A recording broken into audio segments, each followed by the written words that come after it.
So note to self, don't try and write 3 separate essays at once. Next thing you know, you're having a fanfiction where mechs are appearing in Moonlight and Hiccup is having a programming issue with Dolores. If the Oscars were like that, I'd watch. Look forward to those creative machinations at a later date. Now on to the video. Wrong video!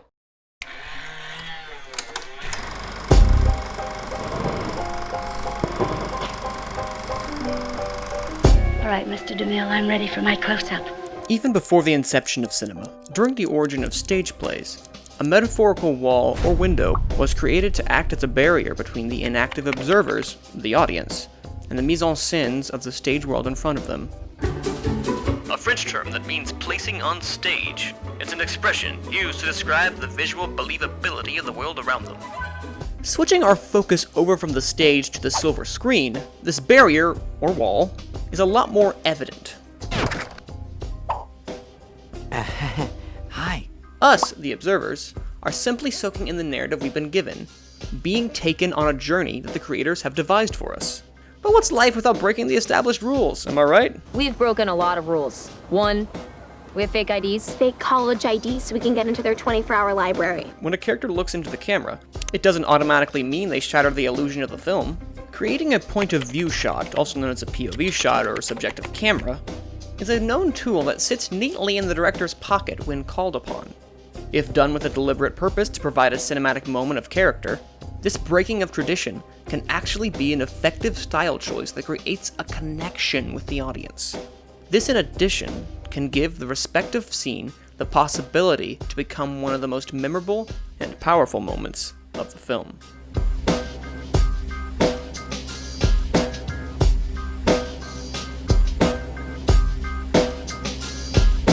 Now, before we pull a Molly and Amy, what is this artistic industry-imposed rule, you ask?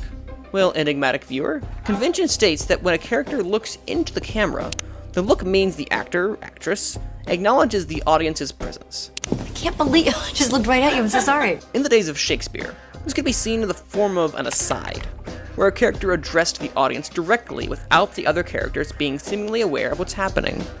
Nowadays, we just call it breaking the fourth wall.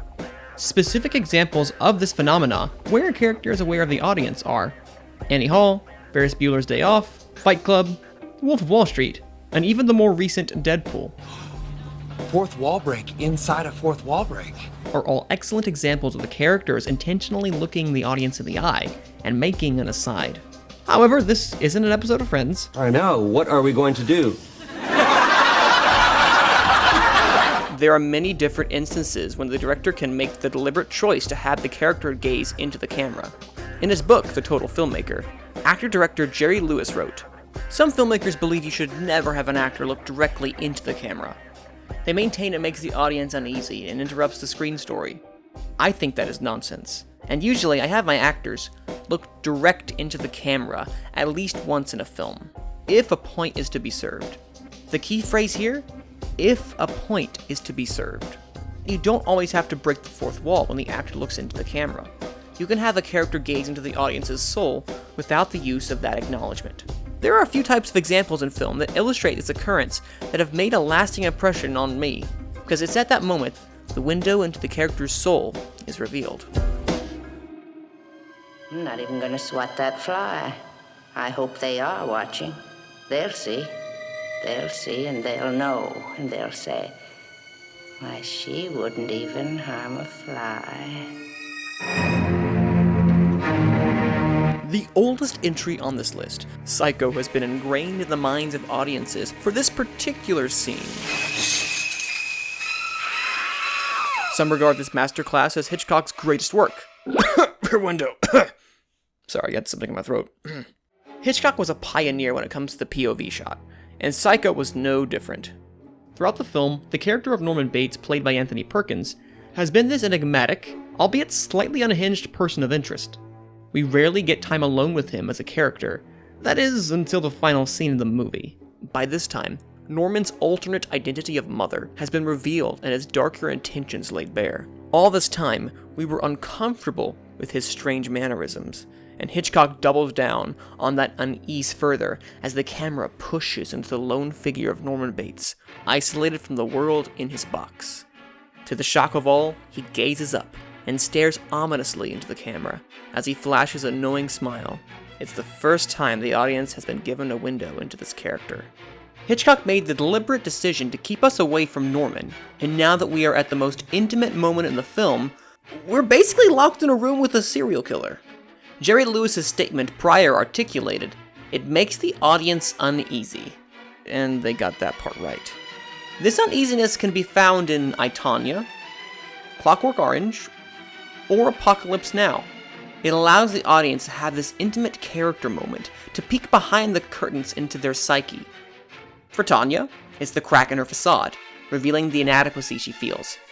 For Captain Willard, a glimpse inside his inner monologue reading his personal demons. For Norman Bates, it's easily an image you could never forget.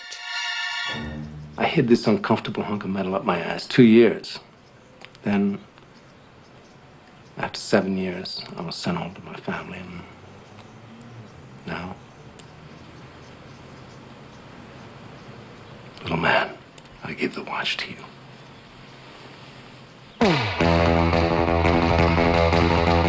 Now, this one's a bit of a cheat. Christopher Walken as Captain Coons doesn't necessarily stare into the camera. So sue me. No, don't sue me. That's the opposite of the point that I am trying to make.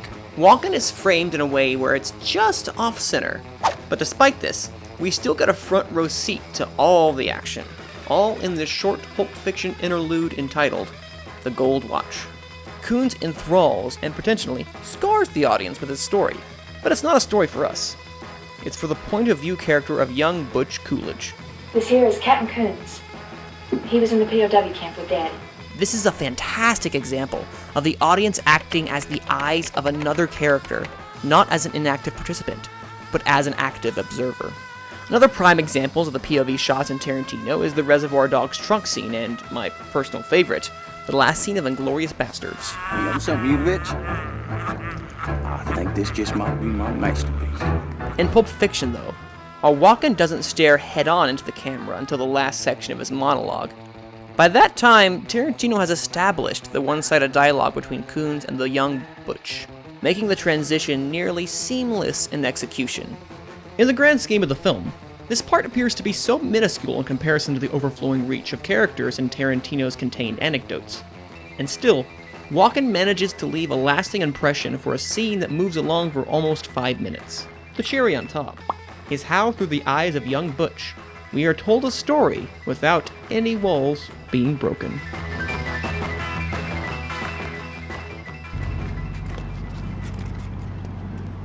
Hit that. Hit that, Kev. Yeah, it is fast. You waiting on? Do it. Come on.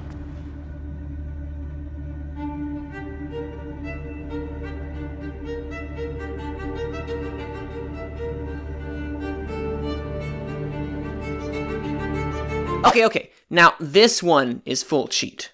But few modern directors have utilized the use of character POV like Barry Jenkins has in my mind. The main characters from both Moonlight and If Beale Street Could Talk utilize this ability. These characters don't really use words to convey their feelings. Glimpses are instead used throughout the film to use as a motif for character progression. These shots are represented as visual progressions in the movie as they call back to the prior situations these characters were in. In Moonlight, the main characters Chiron and Kevin grow up together on opposite sides of the same coin. Jenkins illustrates this duality of the flipped coin by cutting back and forth between the two men at pivotal moments in their life where they encounter each other across the 3 sections of the film. This motif puts you in their shoes of incredibly intimate moments. In Beale Street's case, Jenkins takes the two styles similar to Pulp Fiction and Psycho and goes a step further by combining them in the way Beale Street presents its relationship to the two lead characters of Tish and Fonny. There are 2 specific scenes in the film, each one serving as a stark contrast between where we originally find the lovers and where they ultimately end up. This duality in the editing contains some cinematic consistency in the way the shots are framed. Tish and Fonny stare into each other's eyes on both occasions. The tight focus and background blurred make it seem as if nothing exists in the world around them. Throw in the higher frame rate to create a slow motion effect, and all these elements complement an intimate atmosphere.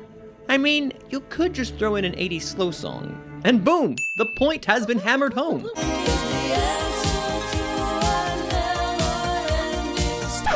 Maybe not.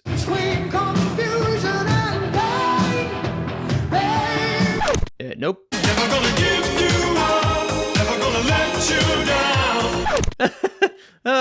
Whoops, how did that one get in there?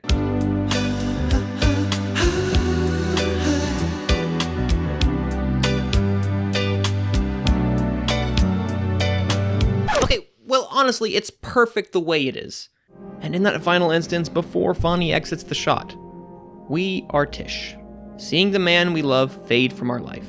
Slowly and deliberately, Barry Jenkins making us linger longer than we wish. All these examples have something pivotal in common. The characters explore their deeper emotions through the use of their eyes with the audience. In a 2017 study published by Psychological Science, Cornell University's professor of human development, Adam Anderson, explains why the eyes prove to be our more dominant form of emotional communication. They offer a vast, more intimate analyzation of a person's emotion in the moment than even their words can sometimes do. Anderson states, "The eyes are windows to the soul, likely because they are first conduits for sight. Emotional expressive changes around the eye influence how we see, and in turn, this communicates to others how we think and feel." Positioning the camera directly in the line of sight, whether in place of another existing character or as a symbolic representation of a character's emotion, gives us that greater sense of emotional vulnerability and intimacy than a simple over-the-shoulder shot. So is the same when directors and DPs make the choice to use these type of shots to invite you, the viewer, to be characters on this voyage. It's a fun, engaging shot to get the audience to feel that much more connected to the characters they're meant to love or hate.